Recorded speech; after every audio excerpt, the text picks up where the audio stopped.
अस्सलामुअलैकुम। मेरा नाम राशिद है और आज हमने कॉलम चार्ट पे बात करनी है। कॉलम चार्ट पे पहले तो मैं आपको इसका लॉजिक बता दूं कि हम इसको यूज़ क्यों करते हैं। जब हमने दो चीज़ों का रिलेशन आपस में देखना हो, ठीक है, तो फिर हम कॉलम चार्ट को यूज़ करते हैं। एक चीज़ का दूसरी चीज़ पे क्या, एक दूसरे के साथ क्या रिलेशन है, उनका क्या एक दूसरे के साथ डिफरेंस है, इस चीज़ को चेक करने के लिए हम यूज़ करते हैं। तो आइए हम इसे बनाना सीखते हैं कि हम इसको किस तरह से बना सकते हैं। उसके लिए सबसे पहले मैं आ जाऊँगा, आप डाटा को सिलेक्ट कर लें।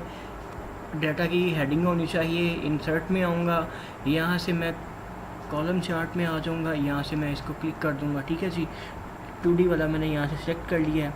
उसके बाद आप देखें कि इसमें आप देख सकते हैं कि पहले डाटा के बारे में भी मैं आपको थोड़ा समझा देता हूँ। ये मेरे मंथ है, ये स्टैंडर्ड है। स्टैंडर्ड का मतलब है कि इतनी प्रोडक्शन होनी चाहिए।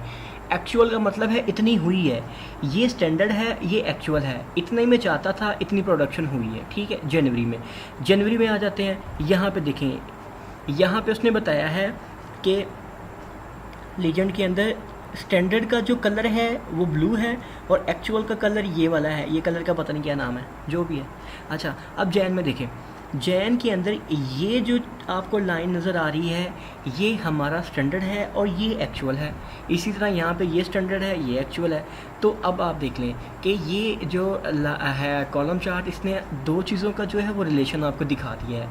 तो इसलिए हम इसको यूज़ करते हैं। मैं अब यहाँ पे, अगर आप इसका टाइटल नेम चेंज करना चाहें तो आप यहाँ पे इसको जस्ट क्लिक करेंगे और क्लिक करने के बाद आप इसमें आ जाएंगे फार्मूला बार में, और यहाँ पे आके आप कुछ भी लिख दें, सेल्स लिख दें, सेल्स इन्फो लिख देते हैं। इसको ओके कर देंगे तो ये यहाँ पे इसका नेम चेंज हो जाएगा। उसके बाद अगर आप इसका बैकग्राउंड कलर चेंज करना चाहें तो आपने इसके ऊपर डबल क्लिक करना है। ठीक है, यहाँ पे सॉलिड फिल में आ जाना है। सॉलिड फिल में आने के बाद आपने यहाँ से कोई भी कलर को जब करेंगे तो आप उसको कर पाएंगे। मैं ये कर देता हूँ, ठीक है, इस तरह से। लेकिन ये कलर अच्छा नहीं लग रहा, कोई और करते हैं। यहाँ पे आ जाते हैं, ये करते हैं।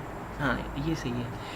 इसकी ट्रांसपेरेंसी को मैं कम या ज़्यादा कर सकता हूँ। 100 की तरफ जाऊँगा तो कम होगी, इस तरफ आऊँगा 0 की तरफ तो ज़्यादा होगी। ठीक है, उसके बाद मैं आपको बताता चलूँ कि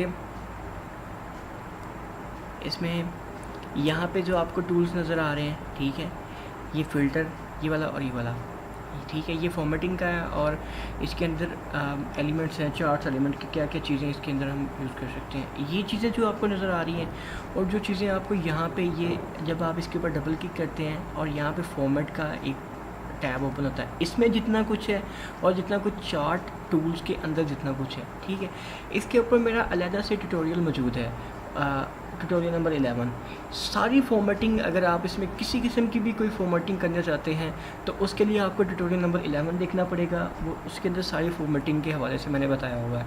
तो और जो बेसिक चीज़ थी, लॉजिक क्या था कॉलम चार्ट को यूज़ करने का, वो मैंने आपको बता दिया है। और इसके अलावा मैं यही कहूँगा आपसे कि मेरे डेली मोशन पे जो मेरा चैनल है, आप मुझे वहाँ से भी सब्सक्राइब कर सकते हैं, मेरी वीडियोस को वहाँ से भी देख सकते हैं, और फेसबुक पेज से भी जाके मेरी वीडियोस को देख सकते हैं, और मुझे वहाँ से भी लाइक कीजिए और मुझे बताइए कि मैं कैसा काम कर रहा हूँ। अगर कुछ सीखना चाहें, कुछ बताना चाहें, मैसेज कर सकते हैं, कमेंट्स में बता सकते हैं। इसके अलावा जो आपको वर्कबुक नज़र आ रही है, ये आप मेरे फेसबुक पेज पे जाके इसे डाउनलोड कर सकते हैं, बिल्कुल फ्री में, पैसे चार्ज नहीं करता मैं। और ठीक है, फिर मिलते हैं नेक्स्ट ट्यूटोरियल में किसी और टॉपिक के साथ। शुक्रिया।